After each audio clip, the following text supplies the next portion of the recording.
Hello there, I'm Emma.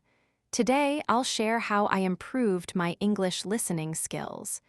10 years ago, I couldn't understand simple English conversations. Now, I can watch English movies, join international meetings, and make friends worldwide. It wasn't easy, but it was worth it. I grew up in a small town where few spoke English. At school, we focused on reading and writing, not listening and speaking. When I got my first job at an international company, I realized I had a big problem. I could read emails in English, but when my colleagues spoke to me, I felt lost. This pushed me to work on my listening skills. With the right methods and practice, I went from understanding almost nothing to feeling confident in most English conversations. I want to share what worked for me.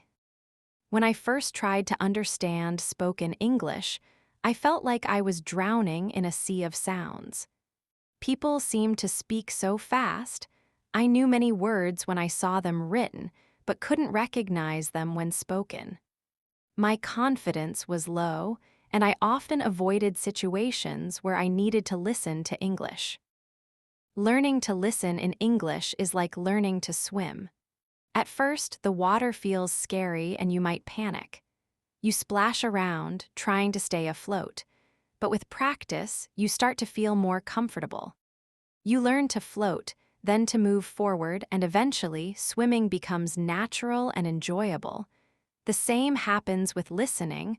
What once seemed impossible slowly becomes manageable, then comfortable, and finally, natural.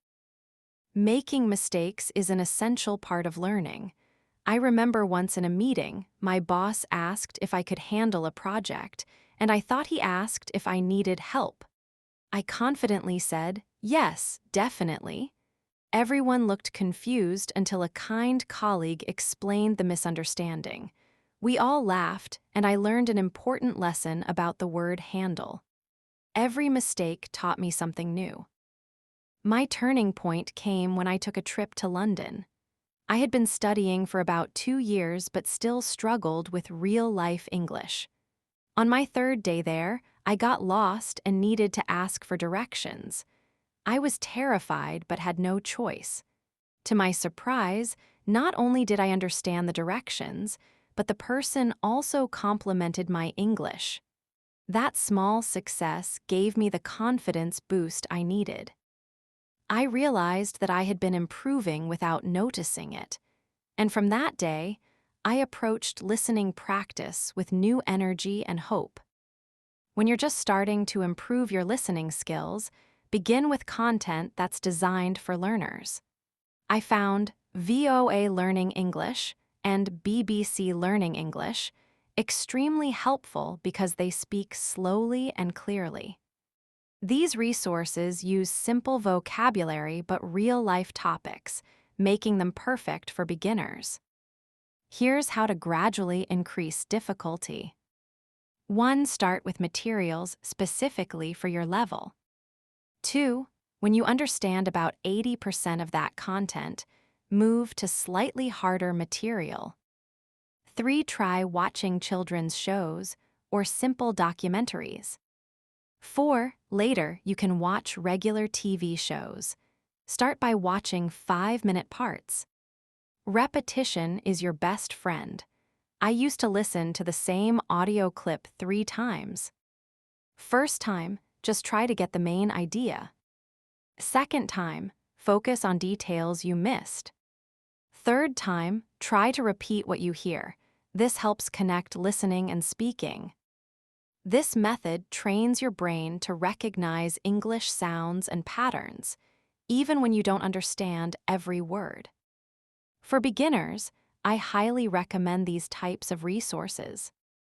1. Beginner-friendly podcasts.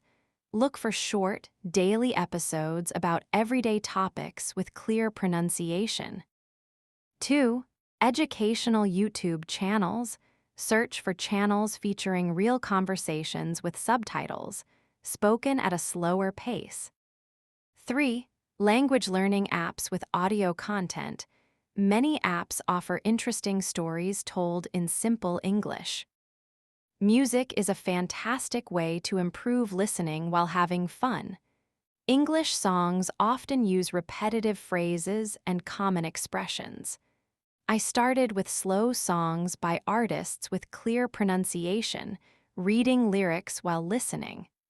After becoming familiar with a song, I would try to sing along, which improved both my listening and pronunciation. When watching English videos, try this three-step approach. 1. First, watch without subtitles and see how much you understand. 2. Then watch with English subtitles, not your native language, to check what you missed. 3. Finally, watch again without subtitles to see if you understand more. This method trains your ear to recognize sounds that were difficult for you before. You don't need special study time to practice listening. Incorporate it into your daily routine.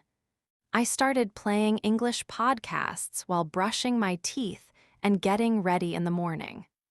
During my commute, I would listen to English radio or audiobooks instead of music in my native language. Creating an English environment around you is powerful. Try changing your phone language to English, follow English speakers on social media, or watch cooking tutorials in English when preparing meals. These small changes add up to significant exposure over time. Reading and writing can actually help your listening skills too. When I read English books, I would sometimes read aloud, which helped me connect written words with their sounds. Keeping a simple English diary forced me to think in English, making it easier to understand when others spoke. Even just 5 minutes of reading or writing in English each day can make a big difference in your overall language processing ability. The feeling of not understanding can be frustrating. When I felt this way, I reminded myself that even native speakers sometimes misunderstand each other. Instead of getting upset when you don't catch everything, celebrate what you did understand. Maybe you recognized a few words or got the main idea. That's progress. Building confidence comes from small successes, not from being perfect. I started by having very short conversations in English, just ordering coffee or asking simple questions. Each small success made me a little more confident for the next challenge. Remember, confidence doesn't come from knowing everything. It comes from being okay with not knowing everything but trying anyway. Set realistic expectations for yourself. Language learning is a marathon, not a sprint. I found it helpful to track my progress by keeping a journal where I noted small victories. Today I understood the weather forecast, or I followed a simple YouTube tutorial without subtitles. Looking back at these notes showed me how far I had come, even when it felt like I wasn't improving. Setting small, achievable goals works much better than vague goals like become fluent. My weekly goals were very specific. Understand 3 news headlines on BBC, or follow a 5-minute cooking video without subtitles. These small goals gave me clear targets and a sense of achievement. Celebrate every bit of progress. When I understood a joke in English for the first time, I treated myself to my favorite dessert. When I followed an entire TV show episode, I shared my achievement with friends. These celebrations kept me motivated and made learning feel rewarding.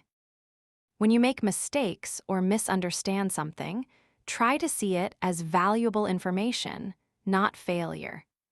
Each mistake shows you exactly what you need to work on.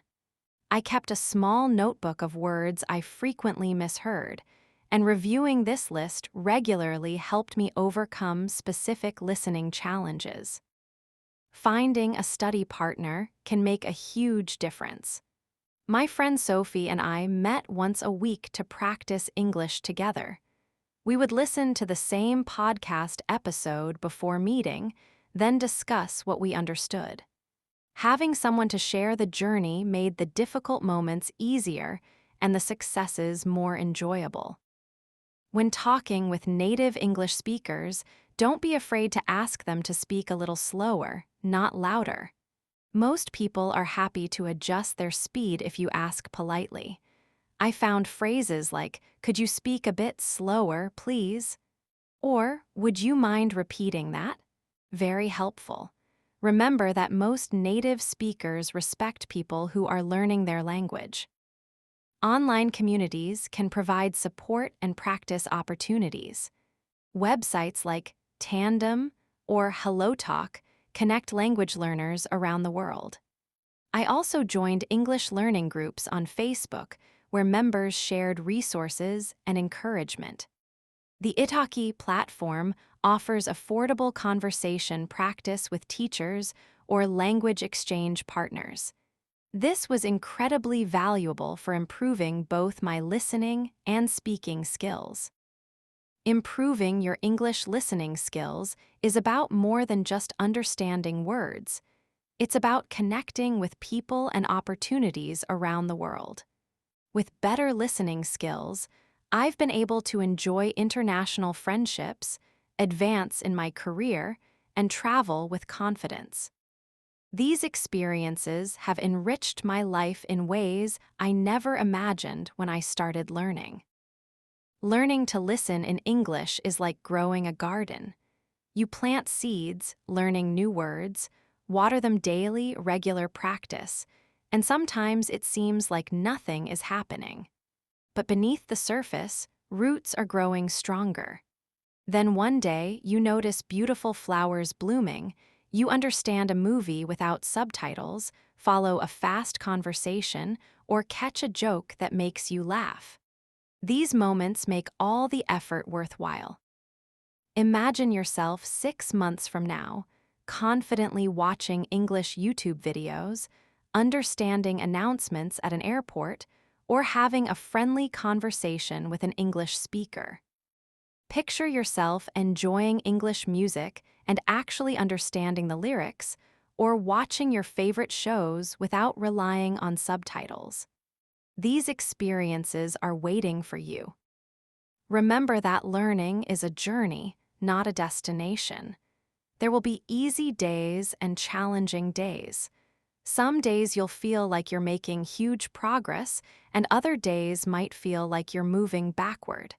This is normal and happens to everyone learning a language. The key is to keep going, one day at a time.